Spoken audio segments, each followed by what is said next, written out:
Welkom terug graad 10. Vandag gaan ons die tweede gedeelte van golwe doen. Dit sluit hoofsaaklik in longitudinale golwe en klankgolwe. Die teorie wat ons gaan behandel in hierdie les is hoofsaaklik die verdigting en die verdunning, die golflengte, frekwensie en die periode. Kom ons gaan kyk wat is 'n longitudinale golf. 'n Longitudinale golf is 'n golf wat kan beskryf word waar die deeltjies van die medium parallel aan die bewegingsrigting van die golf vibreer. So 'n voorbeeld van 'n longitudinale golf is 'n klankgolf en as ons gaan kyk na die rigting van die golf, kyk ons na daai rooi pyltjie. Ons eerste teorie gedeelte wat ons gaan doen met die longitudinale golf is die verdigting daarvan. As ons gaan kyk na die verdigting, dis 'n gebied waar daar 'n hoë druk in die longitudinale golf is. So as ons gaan kyk op die golf, wys dit met daai twee rooi kolletjies waar's die verdigting. 'n verdunning verwys na die gebied van 'n lae druk van 'n longitudinale golf. So na die lae druk gedeeltes word daar beklemtoon met die rooi kolletjies. As ons kyk na die golflengte van 'n longitudinale golf, moet ons gaan kyk na twee opeenvolgende verdunningspunte of verdigtingspunte. So daai sal dan vir ons egter 'n golflengte aandui en ons sal meer spesifieke voorbeelde doen later in hierdie les. Die formules wat ons gebruik vir 'n longitudinale golf en 'n transversale golf is albei dieselfde. So as ons gaan kyk na frekwensie, frekwensie is nog steeds 1 op die periode en dit word gemeet in hertz. As ons gaan kyk na periode verwys na 1 op frekwensie en dit word gemeet in sekondes. En die formule vir die golfspoed sal steeds wees jou golflengte maal frekwensie en dit word gemeet in meter per sekonde.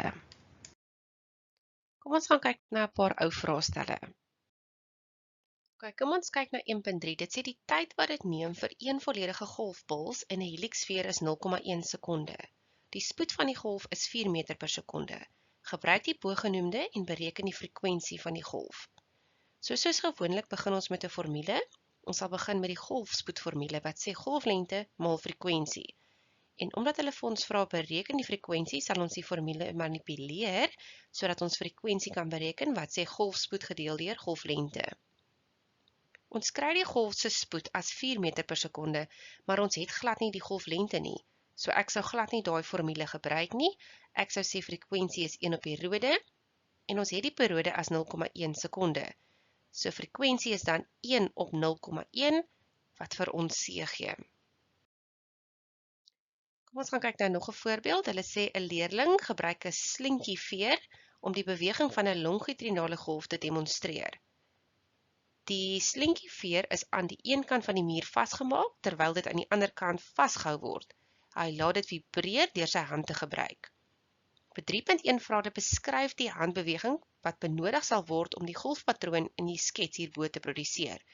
Kies tussen loodreg op of parallel aan die medium.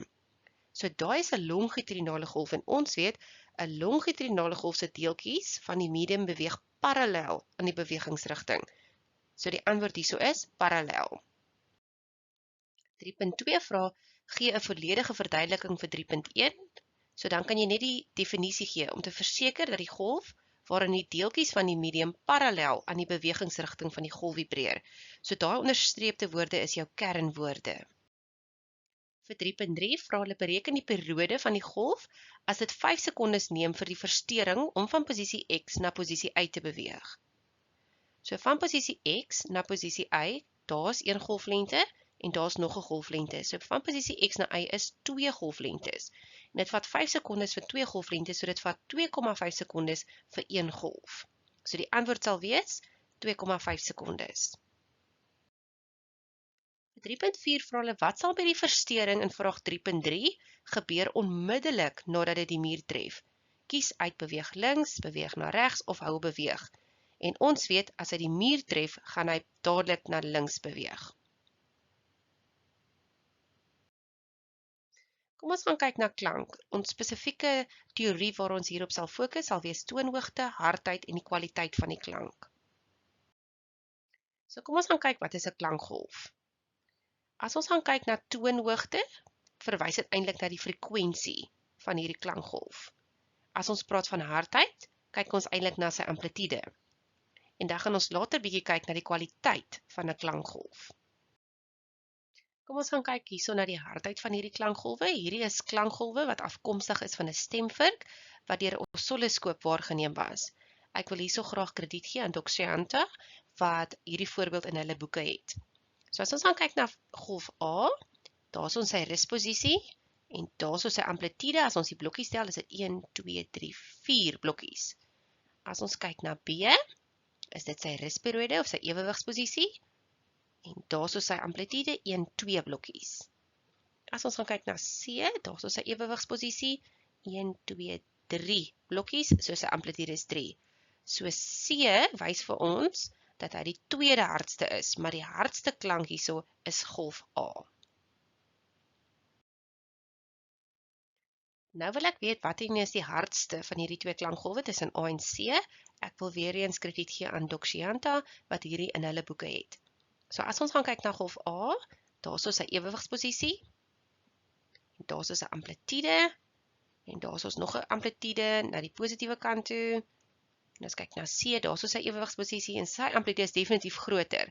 So C sal dan 'n harder golf wees as A. As ons die toonhoogte moet vergelyk tussen A en C, gaan kyk ons na die frekwensie.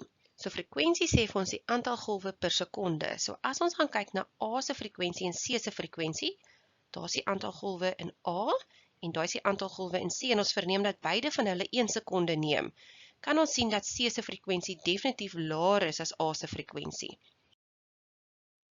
Kom ons gaan kyk na die toonhoogte van B en C. Ek wil weer eens hierso krediet gee aan Doxianta. Hierdie voorbeeld kom uit hulle boek uit. So toonhoogte verwys ons na frekwensie. As ons verneem dat beide B en C 1 sekonde vat om dit te voltooi, kan ons sien daai is die aantal golwe, dis 1,5 golf en C is ook 1,5 golf. So hulle toonhoogte is beide dieselfde. Ons volgende les gaan ons afsluit met golwe en ons sal dan meer in diepte kyk na weerkaatsing van die golwe en ook sy echo's. Onthou om te subscribe tot my kanaal, dit is gratis. Sien julle volgende keer.